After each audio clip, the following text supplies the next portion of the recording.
संत रामपाल जी महाराज एक ऐसे महान संत जिन्होंने अपनी सतभक्ति, तत्व ज्ञान, करुणा और सेवा के बल पर समाज में नई मिसाल कायम की है। संत रामपाल जी महाराज की अगुवाई में उनके सभी सतलोक आश्रमों से समाज कल्याण के अद्भुत कार्यों ने समाज को सुनहरे भविष्य की एक नई उम्मीद दिखाई है। संत रामपाल जी महाराज से नाम दीक्षा लेने के बाद लाखों लोगों की लाइलाज बीमारियां जैसे कैंसर, एड्स आदि ठीक हुई। संत जी के ज्ञान से प्रेरित होकर उनके अनुयायियों ने लाखों यूनिट रक्तदान किया। संत जी ने लाखों बहन बेटियों का दहेज मुक्त विवाह करवाया।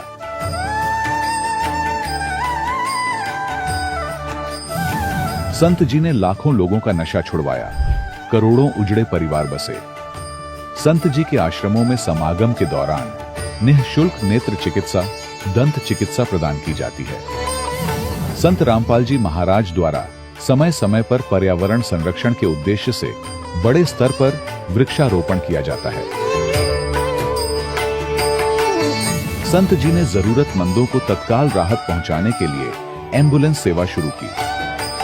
संत जी अपने अनुयायियों को देहदान के लिए प्रेरित करते हैं, जिससे मानवता की सेवा और चिकित्सा क्षेत्र में सुधार हो सके।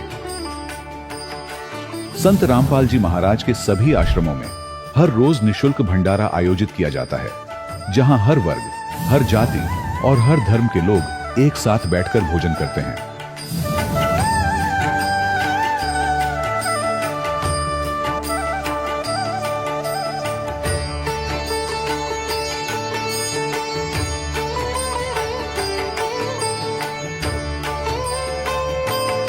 संत रामपाल जी महाराज के आश्रम में हजारों बुजुर्गों को सम्मान और प्यार के साथ जीवन जीने का अवसर मिलता है। उनके खाने, रहने और स्वास्थ्य की पूरी जिम्मेदारी संत रामपाल जी महाराज उठाते हैं। अनाथ बच्चों के लिए संत रामपाल जी महाराज के सभी आश्रम किसी वरदान से कम नहीं। यहाँ उन्हें शिक्षा, संस्कार और भविष्य के लिए बेहतर अवसर प्रदान किए जाते हैं। चाहे बाढ़ हो, भूकंप या महामारी, संत रामपाल जी महाराज और उनके अनुयायी हमेशा ही जरूरतमंदों के लिए सबसे आगे खड़े रहते हैं। कोविड महामारी के दौरान संत रामपाल जी महाराज के आश्रमों से करोड़ों लोगों के लिए भोजन, दवाइयां और जीवन रक्षक सामग्रियां उपलब्ध कराई गई। चाहे गरीब की मदद हो या किसी शोषित और पीड़ित वर्ग के हक और सम्मान की लड़ाई, संत रामपाल जी महाराज ने हमेशा ही उनकी दबी आवाज को सरकारों तक पहुंचाया है और उन्हें उचित न्याय दिलवाने में अहम भूमिका अदा की है। समाज में आध्यात्मिक और सामाजिक मूल्यों के प्रति जागरूकता लाने में संत रामपाल जी महाराज हर कदम पर मानवता के सच्चे सेवक साबित हुए हैं। संत रामपाल जी महाराज का जीवन हमें सिखाता है कि सच्ची सेवा वही है जो निस्वार्थ भाव से की जाए। आइए हम भी इस महान सेवा के कार्य में इस महान संत से जुड़ें और संत रामपाल जी महाराज से नाम दीक्षा लेकर अपने जीवन को धन्य बनाएं।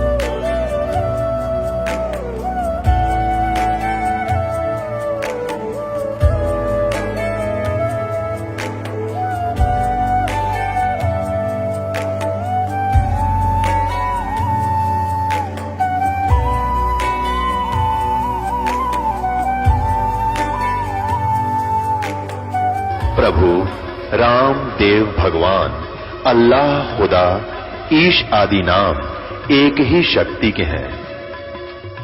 वो कैसा है, कहां है, कैसे मिलता है, किसने देखा है? ये प्रश्नवाचक चिन्ह पूर्ण रूप से हटाने के लिए अवश्य सुनिए जगत गुरु तत्वदर्शी संत रामपाल जी महाराज के अमृत वचन, सर्व पवित्र धर्मों के पवित्र शास्त्रों के आधार पर। सत साहिब दर्शकों, जब कोई मनुष्य अपने जीवन में अनेकों प्रकार की साधनाएं अपना चुका हो फिर भी उसका जीवन शारीरिक कष्टों और परेशानियों से घिरा रहे तो वह पूरी तरह निराश हो जाता है और तब वह सोचने लगता है कि क्या उसके द्वारा की गई भक्ति साधना शास्त्रों के अनुसार भी है या नहीं। दर्शकों, ऐसी ही कहानी थी महाराष्ट्र की रहने वाली हर्षाली पाटिल जी की। हर्षाली जी ने अपने जीवन में अनेकों प्रकार की साधनाएं अपनाई। इन्होंने अनेकों प्रकार के जप भी किए, व्रत भी रखे और तीर्थों की यात्रा भी की, लेकिन इसके बावजूद भी इन्हें सच्ची शांति और सुख की प्राप्ति नहीं हुई। लेकिन दर्शकों, आज हर्षाली जी का कहना है कि जब से मैंने संत रामपाल जी महाराज से नाम उपदेश लिया है, तब से मेरी पूरी जिंदगी ही बदल गई है। पहले मैं कैंसर जैसी लाइलाज बीमारियों और अनेकों प्रकार की समस्याओं से जूझ रही थी, लेकिन संत रामपाल जी महाराज के द्वारा दी गई शास्त्रानुसार भक्ति साधना करने से मुझे वो अमूल्य सुख और शांति मिली, जिसकी मैं वर्षों से तलाश कर रही थी। आखिर इसके पीछे की सच्चाई क्या है? आइए सुनते हैं हर्षाली पाटिल जी की कहानी, उन्हीं की जुबानी। जी नमस्कार। नमस्कार सर। क्या नाम है जी आपका? हर्षाली पाटिल। जी कहाँ से आए हैं आप? मैं पुणे महाराष्ट्र से हूँ। संत रामपाल जी महाराज जी से नाम दीक्षा लेने से पहले आप क्या भक्ति साधना करते थे? हम हिंदू धर्म से हैं सर, तो हम सभी देवी देवता की पूजा करते थे, सभी व्रत करते थे, तीर्थों पे जाते थे, शिरडी के साईं बाबा के मंदिर जाना, बालाजी जाना। और हम नासिक से हैं, तो नासिक में हम लोग पंचवटी जाना, हर कोई बड़ा सा व्रत रहता था एकादशी का या कुछ भी, तो हम लोग गंगा स्नान के लिए जाते थे पंचवटी में। जब आप पहले से ही सभी प्रकार की पूजा साधना कर रहे थे, तो फिर आप संत रामपाल जी महाराज जी के शरण में क्यों गए? संत रामपाल जी महाराज जी के शरण में मेरे माँ और पापा जुड़े हुए थे। इतनी सारी पूजाएं करते हुए भी, इतने सारे व्रत ये सब करते हुए भी मैं बहुत बीमार रहती थी हमेशा। मतलब मुझे हफ्ते 2 हफ्ते में अस्पताल जाना ही जाना था। कभी पेट में दर्द हो गया, कभी सर्दी हो गई, कभी खांसी हो गई, कभी कुछ, तो मतलब ऐसे में हमेशा बीमार रहती थी। तो मेरे पापा ने मुझे कहा कि उन्होंने तो 14 में नाम दीक्षा ली हुई थी संत रामपाल जी महाराज जी से, तो वो मुझे हमेशा बताते थे उस समय के बाद से कि संत रामपाल जी महाराज जी से तुम भी बेटा नाम दीक्षा ले लो और तुमको भी लाभ होंगे। तुम ये हमेशा बीमार रहती हो, अस्पताल में इतना पैसा खर्च हो जाता है, एक बार आप संत रामपाल जी महाराज जी से नाम दीक्षा लेके देखो, आपको भी लाभ होगा। जी आपको क्या समस्याएं थी? मुझे अपने मेरे पेट में एक सिस्ट हुआ था लेफ्ट वोर में। तो मैंने डॉक्टर से ट्रीटमेंट करवाई अपनी, लेकिन वो ठीक नहीं हो रहा था। फिर 1 अगस्त 2015 में मेरा ऑपरेशन हुआ। उसके बाद जब ऑपरेशन हुआ तो मेरे पापा ने नाम दीक्षा ली हुई थी, अस्पताल में मेरे साथ ही रहते थे। जब भी मुझे तकलीफ़ होने लगती थी, मेरे पापा मुझे गुरुजी की वाणी सुनाते थे, संत रामपाल जी महाराज जी की वाणी सुनाते थे, कभी आरती चला देते थे, तो मुझे बहुत सुकून महसूस होता था और मुझे नींद भी अच्छे से आ जाती थी। तभी से मुझे लगता था कि मैं भी अभी संत रामपाल जी महाराज जी से नाम दीक्षा ले लूँगी। तो फिर मैंने 2017 में संत रामपाल जी महाराज जी से नाम दीक्षा ली। जी आपने संत रामपाल जी महाराज जी से नाम दीक्षा इसलिए ली कि आपकी जो बीमारी है उसमें आपको राहत मिले। आपका पहले से एक ऑपरेशन हो चुका था। तो हम आपसे ये जानना चाहेंगे, क्या संत रामपाल जी महाराज जी से नाम दीक्षा लेने के बाद आपको अपनी बीमारी में कोई राहत मिली? 1 अगस्त 2015 को मेरा एक ऑपरेशन हो चुका था। फिर 2016 से फिर से मुझे तकलीफ़ शुरू हुई। मतलब इतनी तकलीफ़ फिर से मुझे होने लगी। फिर मैं सोचने लगी कि ये मेरा तो एक बार ऑपरेशन हो चुका है, अब फिर से क्यों ऐसी तकलीफ़ हो रही है। हमने डॉक्टर को पूछा तो डॉक्टर ने फिर से मेरी लेफ़्ट ओर में बड़ी सी गांठ बता दी। तो फिर हम बहुत डर गए, मेरे पापा वो सब लोग डर गए, मेरे हस्बैंड, कि फिर से गांठ होने। पहले तो मेरा बच्चा जो हुआ है वो सीजर से हुआ है, उसके बाद मेरा दूसरा ऑपरेशन और उसके बाद तीसरा ऑपरेशन। मैं कैसे, मतलब सब लोग डर गए कि कैसे हो सकता है ये। फिर भी फिर पापा ने कहा कि तुम नाम दीक्षा ले लो बेटा, जो भी होगा मालिक देखेंगे, संत रामपाल जी महाराज तो सबके ऊपर दया करते हैं। तो मैंने 26 मार्च 2017 को संत रामपाल जी महाराज जी से नाम दीक्षा ले ली। और उसके बाद फिर डॉक्टर ने कहा कि गांठ बड़ी हो रही है तो उसका ऑपरेशन करना पड़ेगा तुमको। तो हमने संत रामपाल जी महाराज जी से, नहीं, हम पहले 2-3 डॉक्टर को दिखाए कि शायद दवाई से अच्छा हो जाए, लेकिन डॉक्टरों ने हमें बहुत मतलब ऐसा कहा कि नहीं, ये ऑपरेशन नहीं हो सकता आपका, या तो बहुत रिस्क रहेगी इसमें, आप बड़े बड़े डॉक्टर को बुलाना पड़ेगा क्योंकि आपका तीसरा ऑपरेशन है, और हमें लगता है कि ये कैंसर का गांठ है जो आपको बार बार हो रही है।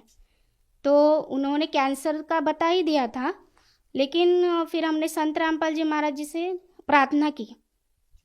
तो प्रार्थना में परमात्मा के ऐसे आदेश आए कि बेटा अच्छे से डॉक्टर को दिखा के आप ऑपरेशन करवा लो, परमात्मा आप पर दया करेंगे। तो हमने अच्छे से डॉक्टर को दिखा के हमने ऑपरेशन करवा लिया। तो मेरा लेफ्ट ओर और वो गांठ निकाल दी डॉक्टरों ने, लेकिन उसके बाद मुझे केमो का इंजेक्शन देना शुरू कर दिया। तो ये वो क्या कैंसर की ही गांठ थी और केमो का इंजेक्शन देना शुरू कर दिया। जैसे ही मैंने 3 इंजेक्शन लिए और मुझे बहुत तकलीफ़ होने लगी, मेरे बाल गिरने लगे, में इतना वीकनेस आ गया था कि मैं उठ भी नहीं पाती थी बिल्कुल। मुझे हाथों की मेरे छाले जैसे निकलने लगे, सब स्किन निकलने लगी। तो फिर से हमने परमात्मा से मतलब संत रामपाल जी महाराज जी से प्रार्थना लगवाई। तो मैंने तो कहा गुरुजी से कि अब तो परमात्मा आप ही हो, मुझे अब कोई दवाई ये सब नहीं खाना है, ठीक है। तो फिर उसके बाद फिर से हमने, डॉक्टरों ने हमसे कहा कि रेगुलर आप चेकअप करवा लो, एक बार सोनोग्राफी करवा लो। जैसे मैंने सोनोग्राफी की और उसके बाद जो मुझे पता चला, उसके बाद तो मेरी पैरों तले ज़मीन ही निकल गई सर जी, क्योंकि उसके बाद जो कहा डॉक्टर ने कि आपका लेफ्ट ओवर तो निकाल दिया गया है, आपकी गांठ भी निकल गई, लेकिन फिर से आपको राइट जो ओर है आपकी, उसमें इतनी सारी गांठें आपको आ रही है कि आपको अभी सीधे आपकी बच्चेदानी निकालनी पड़ेगी। तो फिर हम सब डर गए इतना, मतलब कि तीसरी बार चौथी बार जैसे मेरा उसी जगह पे ऑपरेशन करना, ये तो मतलब हो ही नहीं सकता था। तो फिर हमने संत रामपाल जी महाराज जी से प्रार्थना लगवाई और फिर मैंने संत रामपाल जी महाराज जी से मन ही मन कहा कि हे परमात्मा, आप ही परमात्मा हो, आप ही सबसे बड़े डॉक्टर हो इस पृथ्वी के, आपके सिवा तो कोई डॉक्टर है ही नहीं हमारे लिए। हम आपके बच्चे हैं, आपके शरण में आए, आप मुझे, आपको जैसे भी रखना है मालिक आप ही रखो। तो फिर मैंने दवाई वो सब बंद कर दिया, मैंने किसी भी डॉक्टर को नहीं दिखाया उसके बाद। फिर मेरा जो 1 अगस्त को ऑपरेशन हुआ था 2017 में, मुझे डॉक्टर ने कहा था कि आप सफ़र नहीं कर सकती। तो सर जी उस दिन के बाद मैं, वो दिन है जिस दिन मैंने संत रामपाल जी महाराज जी से प्रार्थना लगाई, और उस दिन के बाद आज का दिन है, आज 4 साल हो गए। मैंने ना तो कोई सोनोग्राफी करवाई है अपनी, ना ही किसी डॉक्टर के पास गई हूँ, और मैं आज बिल्कुल स्वस्थ हूँ, बिल्कुल अच्छी हूँ। संत रामपाल जी महाराज जी के दया से मैं बिल्कुल आज ठीक हूँ। हंसाली जी, आपने हैरान कर देने वाली बात बताई है कि जिस कैंसर की बीमारी का ऑपरेशन आपका 2 बार हो चुका था, उसके बावजूद आपको कैंसर की बीमारी दोबारा से हो रही थी, और आपने बताया कि संत रामपाल जी महाराज जी ने आपकी वो कैंसर की बीमारी ठीक कर दी। ये सुनने में बहुत अजीब लगती है। क्या वाकई संत रामपाल जी महाराज जी ने आपकी कैंसर की बीमारी ठीक कर दी? जी बिल्कुल सही बात है, क्योंकि संत रामपाल जी महाराज ही एकमात्र संत है जो अपने पुराण, बाइबल, अपने जो ग्रंथ है उसमें से हमें सत्य साधना बताते हैं। इसी के वजह से हम सत्य साधना करने के वजह से ही हमारे सारे रोग दूर हो सकते हैं। और मेरा बेटा है सर जी, 13 साल का है, वो अब 2 साल पहले उसकी आंखों में अचानक से वाइट दाग निकलने लगे। हमने डॉक्टर को दिखाया तो डॉक्टर ने बोला कि कोढ़ है, इसको आप चेक करते रहो, इसके हाथ पे आएगा, पैरों पे आएगा, कान के नीचे आएगा। तो मैंने अपने पापा से कहा कि पापा ऐसा ऐसा है, तो पापा ने कहा कि नहीं बेटा, ऐसा नहीं हो सकता, परमात्मा, हम संत रामपाल जी महाराज जी के शरण में हैं हम, तो कोढ़ का दाग, जब तुम्हारा कैंसर ठीक हो सकता है तो कोढ़ का दाग उनके लिए क्या है, बस उसे भक्ति करने के लिए बोलो, क्योंकि वो भी गुरु जी की शरण में है, संत रामपाल जी महाराज जी के शरण में है। तो हमने संत रामपाल जी महाराज जी से प्रार्थना की। संत रामपाल जी महाराज जी ने बताया कि बेटा भक्ति करने को बोलो उसको, बस मालिक दया करेंगे। तो उसके बाद आज 2 साल हो गए, उसके आंखों के दाग बिल्कुल सही है। हमने किसी भी डॉक्टर को नहीं दिखाया है। और आर्थिक लाभ तो हमें बहुत हुए। पहले तो मुझे जो बीमारी थी, हमेशा मेरा बेटा हमेशा हमें बीमारी चलते रहते थे, इसकी वजह से बहुत खर्चा होता था। हर हफ्ते में बोलो 15 दिन में, हफ्ते में हम लोग अस्पताल में चक्कर काटते रहते थे। तो उसकी वजह से हमारी आर्थिक परिस्थिति बहुत ही ख़राब चल रही थी। लेकिन जैसे ही हमने संत रामपाल जी महाराज जी से नाम दीक्षा ली तो मेरा भी अस्पताल जाना ये सब बंद हो गया। मैं अभी ठीक हूँ और मेरा बेटा भी ठीक है। तो इसलिए हमें बहुत अच्छी तरह से मतलब संत रामपाल जी महाराज जी की दया से हमारी आर्थिक परिस्थिति भी बहुत अच्छी है। अंसाली जी, संत रामपाल जी महाराज जी के बारे में ये कहा जाता है कि वो व्रत उपवास करने के लिए मना करते हैं या फिर हार श्रृंगार करने के लिए मना करते हैं, जबकि ये महिलाओं के लिए बहुत पवित्र माना जाता है। तो आप क्या मानते हैं, संत रामपाल जी महाराज जी इन सब चीज़ों को मना क्यों करते हैं? जी, इन चीज़ों के लिए इसलिए मना करते हैं क्योंकि इन चीज़ों का कोई मतलब नहीं है। जो शास्त्रों में बताया गया है ये सब आडंबर है। जो हमें करना है शास्त्रों में लिखा हुआ है वही साधना करनी है, और वो बिल्कुल सादगी से की जाती है। ना कि सिंदूर लगाने से किसी भी बहन का पति की उम्र बढ़ती है, ये सब अंधश्रद्धा है। हम लोग अगर नहीं भी सिंदूर लगाएंगे और लगाएंगे भी तो भी उनकी जितनी उम्र है उतना वो जिएंगे। लेकिन हंसाली जी, अंधश्रद्धा भक्ति तो संत रामपाल जी महाराज जी के भक्तों के बारे में कही जाती है, क्योंकि जब लोगों को लाइलाज या भयंकर बीमारियां होती हैं तो वो अक्सर हॉस्पिटल में डॉक्टर के पास जाते हैं, और आप लोग संत रामपाल जी महाराज जी को फ़ोन पे अरदास करते हो और ठीक हो जाते हो। लेकिन आज का जो पढ़ा लिखा समाज है वो इन बातों में कैसे विश्वास करेगा? वो तो आप लोगों को अंधश्रद्धा भक्त कहते हैं। जी, ऐसा वो लोग बोलते हैं जिनके गुरु से उनको लाभ नहीं मिल रहा है। उनकी जो पूजा वो देवी देवताओं की करते हैं उनसे भी उनको कोई लाभ नहीं होता है। और रही बात डॉक्टर की, तो 4 ऑपरेशन मेरे भी हो रखे थे।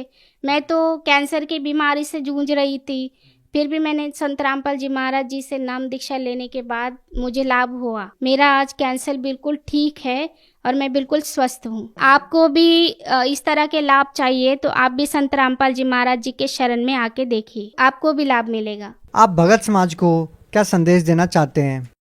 भगत समाज को प्रार्थना कर सकती हूँ सर कि ये शास्त्र अनुसार भक्ति हमें संत रामपाल जी महाराज ही बताते हैं इस पृथ्वी पर। इनके अलावा और कोई भी संत नहीं है जो शास्त्र अनुसार साधना बताते हैं। तो आप संत रामपाल जी महाराज जी के सत्संग सुनिए, ज्ञान समझिए और उनकी शरण में आइए। अगर कोई व्यक्ति संत रामपाल जी महाराज से नाम दीक्षा लेना चाहता है तो उनसे नाम दीक्षा कैसे प्राप्त कर सकता है? जी, विविध चैनलों पर संत रामपाल जी महाराज जी के सत्संग चलते हैं, जिसके नीचे पीली पट्टी चलती है। आप उस नंबर पे फ़ोन करिए, वहाँ से नज़दीकी नामदान सेंटर का पता कीजिए और उनसे नाम दीक्षा लीजिए जो निःशुल्क मिलती है। उनसे नाम दीक्षा लेकर आप अपना कल्याण करवाइए। जी, बहुत बहुत धन्यवाद। धन्यवाद सर। दर्शकों, अभी आपने सुने संत रामपाल जी महाराज से दीक्षा प्राप्त करके सुखी हुए भक्त के अनुभव। अब देखिए जगत गुरु तत्वदर्शी संत रामपाल जी महाराज के मंगल प्रवचन।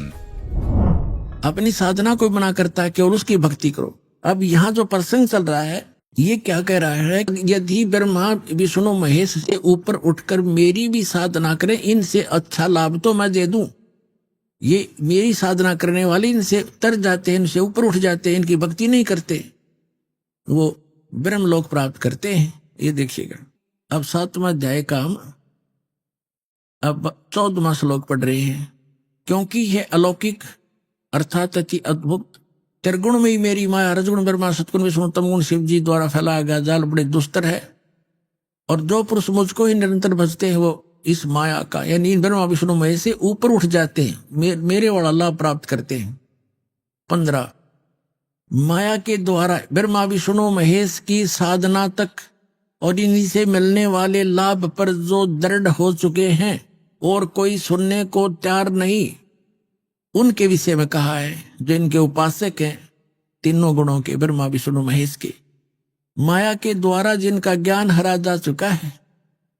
7वें अध्याय का 15वां श्लोक, यानी ब्रह्मा विष्णु महेश से ऊपर किसी की बात सुनने को तैयार नहीं, वहीं तक सीमित बुद्धि वाले असुर स्वभाव को धारण किए हुए मनुष्यों में नीच, आसुर माने दुष्ट, राक्षस, और मनुष्यों में नीच है, और दूषित कर्म करने वाले मूर्ख मूढ़ लोग मुझको नहीं भजते। ओए होए, हो गया सिद्ध। अब क्या कह रहा है गीता ज्ञानदाता? अब इस कंसेप्ट को क्लियर करना पड़ेगा। अब यहाँ क्या बताया है कि रजगुण ब्रह्मा, सतगुण विष्णु, तमगुण शिव जी की जो पूजा करते हैं उनको कहा है असुर स्वभाव को धारण किए हुए, मनुष्यों में नीच दूषित कर्म करने वाले मूर्ख, ये मेरी भक्ति भी ना करते, ब्रह्म तक की साधना भी नहीं करते। अब इसी से संबंधित आगे दिखाते हैं इसी 7वें अध्याय के 20, 21, 22 में। अब देखिएगा 7वें अध्याय का अध्याय नंबर 7 श्रीमद् भगवद गीता अध्याय नंबर 7 का और श्लोक नंबर हम 20 पढ़ेंगे।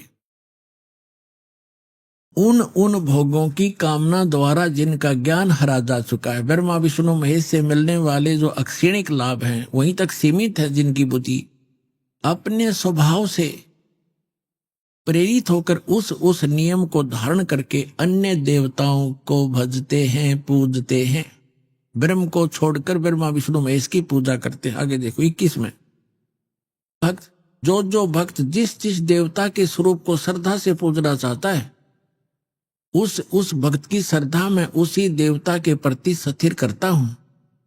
अब 22 में क्या कहा है?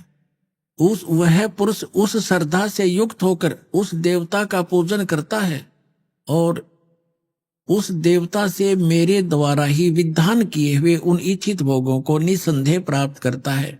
अब गीता ज्ञानदाता यहाँ क्या कहना चाहता है कि जो भी भक्त परमात्मा के लिए प्रयत्नशील है और ये अन्य देवताओं की पूजा करता है, वो भक्ति तो कर रहा परमात्मा की मानकर, लेकिन वो उन देवताओं से जो भी लाभ मिल रहा है उनको मैंने ही कुछ शक्ति दे रखी। जैसे अभी आपने शिव पुराण में पढ़ा, इसने कहा कि तुम तीनों ने एक एक विभाग प्राप्त कर रखा मुझसे। वो काल कहता है रजोगुण विभाग प्राप्त है ब्रह्मा जी को, सतोगुण विभाग प्राप्त है विष्णु जी को, तमोगुण विभाग प्राप्त है शंकर जी को। तो ये क्या कहना चाह रहा कि इनको मैंने ही कुछ शक्ति दे रखी थोड़ी बहुत, और उनसे ही वो आंशिक लाभ तुम्हें प्राप्त हो रहा है। यहां देखिएगा, अब यहां 7वें अध्याय का अब 22वां पढ़ रहे हैं। वह पुरुष उस श्रद्धा से युक्त होकर उस देवता का पूजन करता है और उस देवता से मेरे द्वारा ही विधान किए हुए इच्छित भोगों को निसंदेह प्राप्त करता है। अब 23 में क्या कहा है?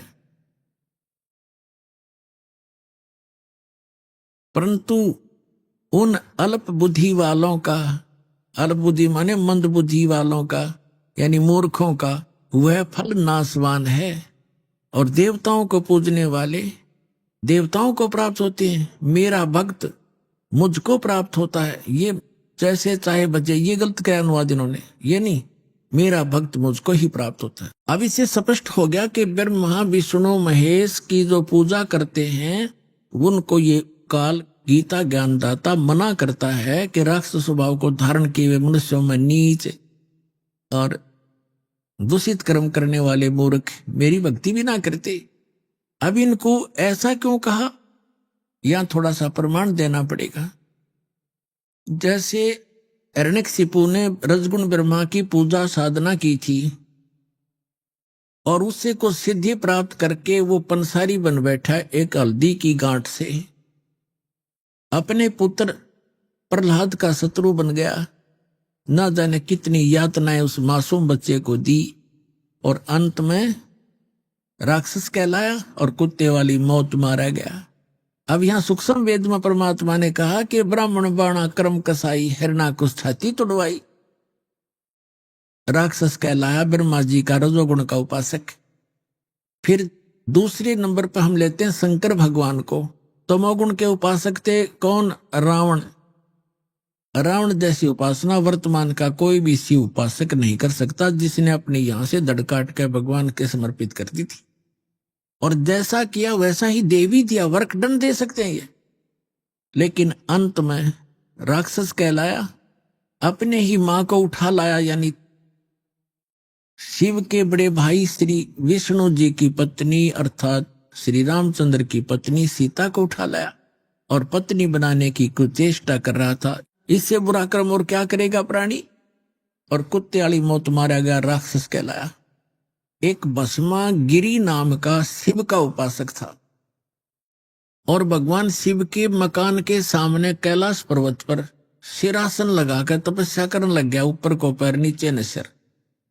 12 वर्ष तक ऐसी साधना करता रहा। एक दिन पार्वती जी ने भगवान शिव से प्रार्थना की कि हे भगवान, आप तो महेश्वर हो, आप तो दाता हो, समर्थ हो, जो चाहे दे सकते हो। आपका भक्त क्या मांगता है, इसको प्रदान करो और यहां से विदा करो। तो भगवान शंकर ने कहा कि मांगो। भस्मागिरी, क्या मांगते हो भक्त? भस्मागिरी ने कहा कि वचनबद्ध हो भगवान, तब मांगूंगा। भगवान शिव ने कहा ठीक है, मैं वचनबद्ध हो गया। तब खड़ा हो गया छोड़ के तपस्या और कहा कि भगवान ये भस्म कड़ा दे दो आपका। जो भगवान शिव ने अपने हाथ में भस्म कड़ा डाल रखा था, उसमें एक शक्ति थी कि जिसके भी सिर पे करके ऐसे और उसको कह दे भस्म, वो उसको जला देता था, राख बना देता था। और इस बात का ज्ञान था भस्मागिरी को। तो भगवान शिव ने वचनबद्ध हो चुके थे, निकाल के वो कड़ा भस्मागिरी को दे दिया। ज्यों ही वो भस्म कंडा हाथ में आया, उसी समय तेवर बदल गया। वो शिव का पुजारी, तमोगुण का उपासक, और कहा शिव जी होले होशियार, अब तुझे मारूंगा, पार्वती को अपनी पत्नी बनाऊंगा। और चला ऐसे करके भगवान शिव भाग लिए। अपने आत्माओं, हम इन नकली गुरुओं के भकाए हुए, भ्रमित किए हुए ये माना करते थे भगवान शिव कालज्जय हैं, मृत्युंजय हैं, ये अविनाशी हैं, अंतर्यामी हैं। ये तो कोई सा भी ना पाए, ना अंतर्यामी थे भगवान शिव और ना ये अविनाशी थे। अविनाशी होते डर के क्यों भागते, वहां खड़े हो जाते, आ भाई कर बसम, और भाग लिए। और अंतर्यामी होते तो ये पता होता ये दुष्ट क्या दुर्भावना लिए साधना कर रहा है। वो अंतर्यामी भी नहीं है। आपको पता ही है कि फिर भगवान ने स्वयं आकर पार्वती रूप बनाया, विष्णु जी ने नहीं। वो एक ही मालिक है जो सबके दुखों को दूर करता है, लेकिन बाद में विष्णु रूप बना लिया। शिव जी को यकीन ना हुआ हो इस बात का। पार्वती रूप बनाकर भस्मागिरी को मारा, भस्मा असुर कहलाया। फिर उसके बाद वो राक्षस। तो कहने का भाव ये है कि शिव का उपासक कैसा दूषित कर्म भगवान मानने और उसकी पत्नी पर बुरी नीत कर रहा है। इसे दुष्कर्म करने वाला कौन होगा? राक्षस स्वभाव को धारण किए हुए मनुष्यों में नीच दूषित कर्म करने वाला मूर्ख। अब 4 गालियां इकट्ठी दे रखी है। अब बात रही विष्णु जी के सतोगुण के उपासकों की।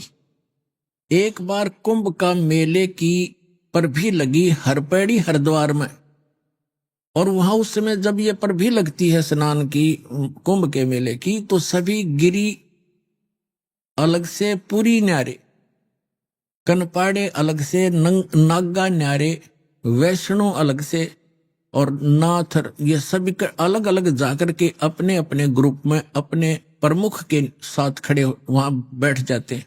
और स्नान करने के लिए जब चलते हैं तो वो अलग अलग ग्रुप में ही चलते हैं उस निश्चित समय पर। हर की पैड़ी पे हरिद्वार के अंदर पर भी का समय था।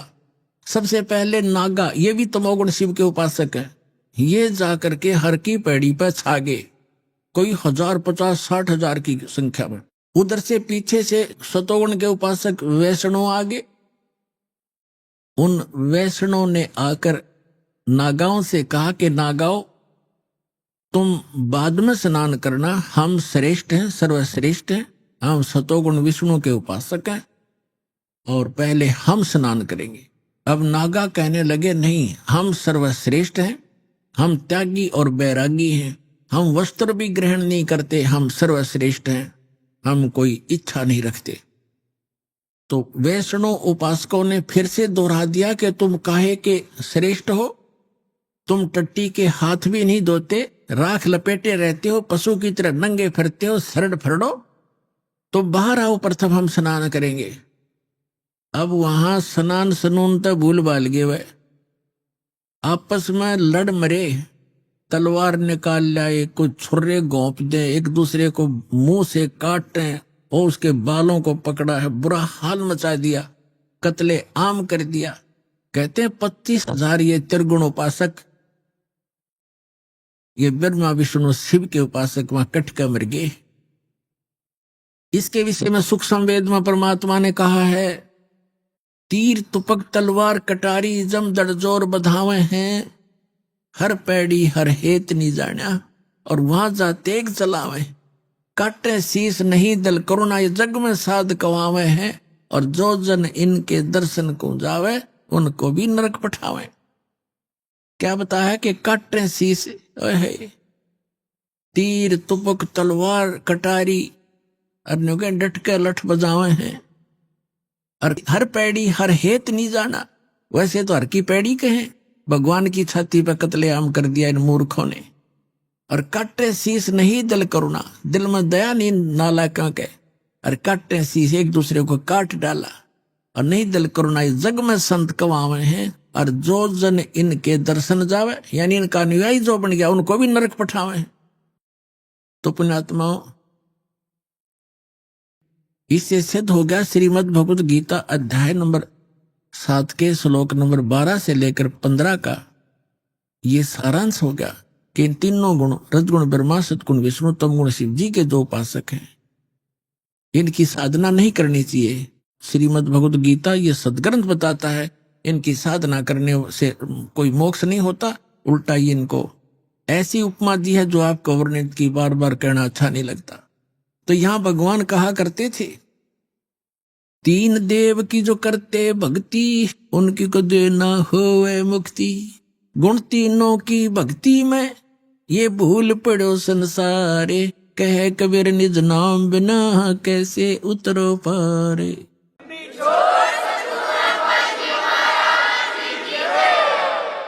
तो इससे सिद्ध होगा भगवान ने 600 वर्ष पहले ये बात कही थी, जो आज दास ने उन्हीं के बताए ज्ञान के अनुसार उसके बच्चों को सिद्ध कर दिया कि ये साधना जो हम करते थे वो गलत थी, और जिनको हम पूजते थे वो भगवान नहीं थे। पुण्यात्माओं, जब तक अपने को ये तत्व ज्ञान नहीं हुआ था, तब तक हम इसी व्यवस्था को बहुत ही अच्छा मानते थे। किसी की मृत्यु हो गई तो शोक व्यक्त करने चले जाते थे, अपने खुद चोट लग जाती तो बुरा हाल होता, किसी दूर के नाते में या कुल के किसी दूर के व्यक्ति को ये दुख होता, मृत्यु हो जाती, तो हम औपचारिकता ही करते रहते थे कि उनको उनके यहां जाना ही जाना है, क्योंकि वो हमारे यहां आए थे, मृत्यु हुई थी, और हमारे पास कोई विकल्प नहीं था, जिस कारण से हमने अपने आप को ऐसे ही ढाल लिया। इन कष्टों को सहन करने की एक आदत सी बन गई। अब परमात्मा ने आके याद दिलाया कि इन कष्टों का कारण क्या है, क्योंकि आप गलत स्थान पर रह रहे हो, और दूसरा कारण ये है कि आपको ज्ञान नहीं, तत्व ज्ञान नहीं, और जिस कारण से आप वो भक्ति प्राप्त नहीं कर सके, जिससे आपका ये कष्ट, जन्म और मृत्यु का ये दुख और इस गंदे लोक में निवास सदा के लिए समाप्त हो जाए।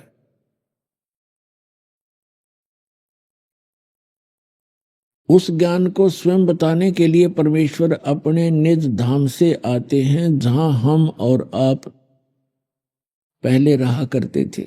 वहां सर्व सुख था, कोई दुख नहीं था, कोई मृत्यु नहीं थी, हमारा परिवार था।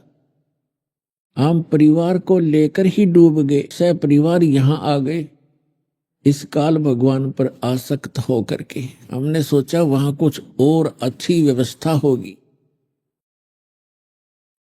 अब इसने हमारी यहां पर कैसी झांकी काट रखी है, कैसा जुलूस निकाल रखा है, कोई गधा बना दिया, कोई कुत्ता बना दिया, कोई सूअर बना दिया। अपने ही कर्मों से कोई राजा बन जाता है, आगे साधना सच न मिलने से फिर गधा बन जाता है। पुण्यात्माओं, अध्यात्म ज्ञानहीनता आज तक हमें यहीं पर रोके रहने में सफल रही। अब परमात्मा ने आकर वो यथार्थ ज्ञान बताया। अब उस यथार्थ ज्ञान के अंदर मोक्ष प्राप्ति के लिए, भक्ति साधना को सफल बनाने के लिए कौन कौन से नियम हैं, वो मर्यादा बताई। कोई भी कार्य है मर्यादा के बिना नहीं होता। इस लोक में परिवार की भी एक मर्यादा होती है, विवाह शादी जिससे नाते होते हैं उनकी भी मर्यादाएं होती हैं। जैसे बिजली है, बिजली इलेक्ट्रिसिटी, इसकी भी नियम है, मर्यादा है। उन मर्यादाओं को रखेंगे तो ये लाइट हमें प्राप्त रहेगी। ठीक इसी प्रकार साधना की कुछ नियम हैं, मर्यादाएं, उनको हमने निभाना ही पड़ेगा।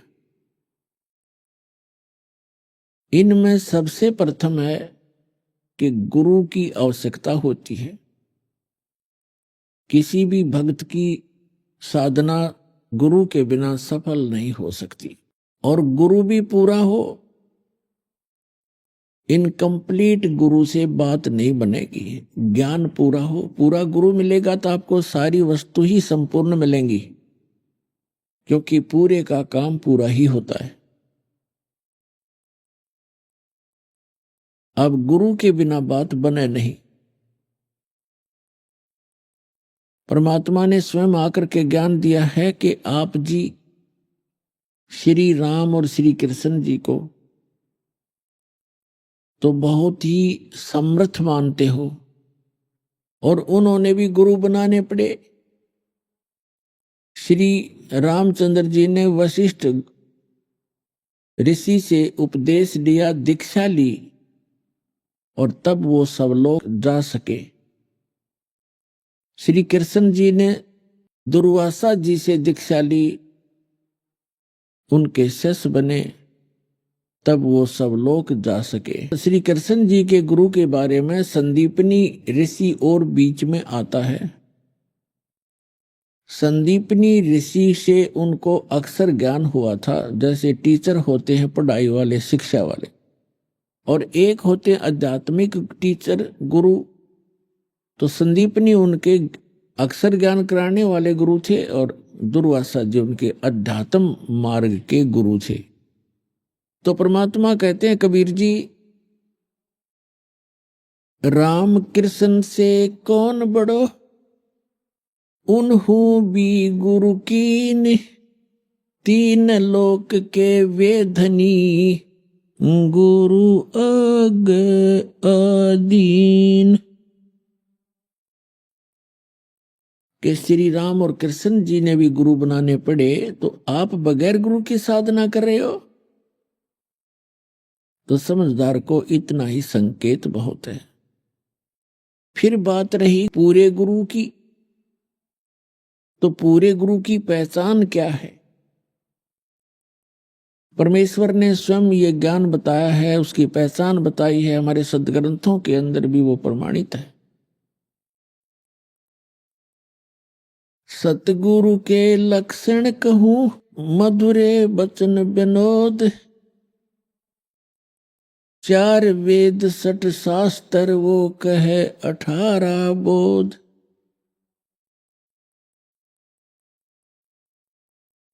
अब क्या बताया है कि सतगुरु के लक्षण कहूं, मधुरे बैन विनोद, यानी 4 वेद 60 शास्त्र वो कहे 18 बोध। सतगुरु सब सदग्रंथों का ज्ञाता होता है। चारों वेदों का निष्कर्ष यथार्थ ज्ञान सतगुरु को ही प्राप्त होता है। और दूसरी पहचान बताई है, जो कबीर परमेश्वर का निज संत होगा, सतगुरु होगा, जो उसका कृपा पात्र होगा, जो संत मम सत शब्द दरडावे, वह के संग सब राड बढ़ावे। ऐसे संत महंतन की करनी, धर्मदास में तो से वर्णी। मेरा जो परम संत होगा उसका दूसरा लक्षण ये होगा कि जो संत मम सत शब्द दृढ़ावे, मेरे इस यथार्थ ज्ञान को जो दृढ़ता के साथ जनता को बताएगा, उसके संग सभी राड बढ़ाएंगे, विरोध पैदा करेंगे, झगड़ा करेंगे। और कलयुग के अंदर अस संत महंतन की करनी कि इस कलयुग में ऐसी इन संत और महंतों की करनी हो जाएगी, धर्मदास में तो से वर्णी। फिर बताया है श्रीमद् भगवत गीता चौथे अध्याय के 32 और 34 में। 32 में कहा कि अर्जुन, अभी तक जो भी ज्ञान मैंने इस आपको चौथे अध्याय में दिया है, 25 से लेकर 31 तक श्लोकों में, तो कोई कैसी साधना करता है, कोई देवताओं की पूजा करता है, कोई स्वाध्याय करता है, गीता जी का पाठ कर लिया, वेदों का पाठ कर लिया, इस तरह की। कोई केवल योग अभ्यास ही करता है, योगासन। कोई श्वास उश्वास की क्रिया को देखता रहता है, आती जाती को। और सभी अपनी अपनी साधना को पाप नाशक जानते हैं, क्योंकि यदि उनको पता लग जाए कि साधना ठीक नहीं है तो तुरंत त्याग देंगे। चौथे अध्याय के 32वें श्लोक में कहा है कि वास्तविक जो जानकारी है, विस्तार के साथ इन यज्ञों की जानकारी, यज्ञ माने धार्मिक अनुष्ठानों की जानकारी सच्चिदानंद घन ब्रह्म की वाणी में वर्णित है, विस्तार के साथ कही है। यहां अनुवादकर्ताओं ने गीता अध्याय 4 के श्लोक 32 में अनुवादकर्ताओं ने गलत अनुवाद कर दिया, क्योंकि उनको तत्व ज्ञान नहीं था और वो श्री कृष्ण से अन्य कोई भगवान नहीं मानते थे, उसको कंप्लीट गॉड मानते थे, संपूर्ण भगवान, पूर्ण परमात्मा। जिस कारण से उन्होंने अर्थों के अनर्थ करने प्रारंभ कर दिए। यहां लिखा है ब्रह्मणे मुखे, ब्रह्मणे मुखे, ब्रह्मणे का अर्थ यहां पर इन्होंने वेद कर दिया, ये गलत किया। और यही शब्द है गीता अध्याय नंबर 17 के श्लोक नंबर 23 में, यही शब्द है ब्रह्मणे। ओम तत्सत इति निर्देश ब्रह्मणे त्रिविध समर्थ ब्राह्मणा तेन वेदा च यगा विहिता पुरा। तो वहां इन्होंने ठीक अनुवाद किया, ब्रह्मणे माने सच्चिदानंद घन ब्रह्म कर दिया, वो सही अनुवाद किया है, वो ठीक अर्थ किया है। लेकिन यह चौथे अध्याय के 32वें श्लोक में इनकी बुद्धि स्लिप कर गई, फिसल गई, क्योंकि अज्ञानी व्यक्ति कहीं ना कहीं गलती करेगा ही करेगा। तो यहां भी लिखना था ब्रह्मणे मुखे माने सच्चिदानंद घन ब्रह्म, मुख मुखे माने उसके मुख से उच्चरित वाणी में, यानी सच्चिदानंद घन ब्रह्म, वो परम अक्षर ब्रह्म। गीता अध्याय नंबर 8 के श्लोक नंबर 3 में गीता ज्ञानदाता ने अपने से अन्य कोई परमात्मा बताया है, जिसको परम अक्षर ब्रह्म कहा है। परम अक्षर ब्रह्म कहो, सच्चिदानंद घन ब्रह्म कहो। उसने सच्चिदानंद घन ब्रह्म ने अपने मुख कमल से जो ज्ञान कहा है वो तत्व ज्ञान है, और उसके अंदर धार्मिक अनुष्ठानों यज्ञों की जानकारी विस्तार के साथ कही है। चौथे अध्याय के 34वें श्लोक में कहा है, उस तत्व ज्ञान को अर्जुन तू तत्वदर्शी संतों के पास जाकर समझ, उनको दंडोत प्रणाम करने से, कपट छोड़कर सरलता पूर्वक प्रसन्न करने से वो तत्वदर्शी संत तुझे परमात्मा का, उस तत्व ज्ञान का उपदेश करेंगे। अब तत्वदर्शी संत ही परमात्मा के उस तत्व ज्ञान से परिचित होता है, वो पूर्ण सतगुरु होता है। अब इससे एक तो ये बात सिद्ध होगी कि श्रीमद् भगवत गीता के अंदर वो ज्ञान नहीं है जो तत्व ज्ञान है। नहीं तो यहाँ गीता ज्ञानदाता कह देता कि तत्व ज्ञान 17वें अध्याय में है या 16वें अध्याय में, वहां पढ़ लिए। या एक अध्याय और बना देता 19वां। उसको खुद ज्ञान नहीं है, इसलिए उसने एक ऑप्शन छोड़ दिया है कि ये ज्ञान तत्वदर्शी संत ही बता सकते हैं, उनसे सुनो। अब गीता अध्याय नंबर 15 के श्लोक नंबर 1 के अंदर तत्वदर्शी संत की पहचान बताई। ऊर्ध्व मूलम अधः शाखम अश्वत्थम प्राहु अवम छंदासी यस्य पर्णानि यह तम वेद स वेदवित्। अभी आपने सुने संत रामपाल जी महाराज के मंगल प्रवचन। आइए अब सुनते हैं संत रामपाल जी महाराज से नाम दीक्षा लेकर सतभक्ति करके अद्भुत लाभ प्राप्त करने वाले अनुयायी के विचार। दर्शकों, क्या हो अगर आप भक्ति भी करते हो और फिर भी आप शारीरिक कष्टों से परेशान हो और मानसिक शांति से भी वंचित हो। दर्शकों, ऐसी ही कहानी थी दिल्ली के रहने वाले उमाशंकर जी की। उमाशंकर जी पहले हिंदू धर्म में प्रचलित सभी साधनाओं को किया करते थे और विशेष रूप से शिव जी और दुर्गा जी की आराधना किया करते थे। लेकिन इसके बावजूद भी उमाशंकर जी को अपने जीवन में न तो आत्मिक शांति प्राप्त हुई और न ही शारीरिक कष्टों से छुटकारा मिला। लेकिन दर्शकों, आज उमाशंकर जी का कहना है कि जब से मैंने संत रामपाल जी महाराज से नाम दीक्षा ली है, तब से मेरा जीवन पूर्णतः बदल गया है और मेरे जीवन से शारीरिक कष्टों और दुखों का निपटारा हो गया है। आज मैं संत रामपाल जी महाराज द्वारा बताई गई आदि सनातनी भक्ति कर रहा हूं और मैंने शास्त्र विरुद्ध साधना को त्याग दिया है। दर्शकों, आखिर उमाशंकर जी अपनी परंपरागत भक्ति साधनाओं को शास्त्र विरुद्ध क्यों बता रहे हैं?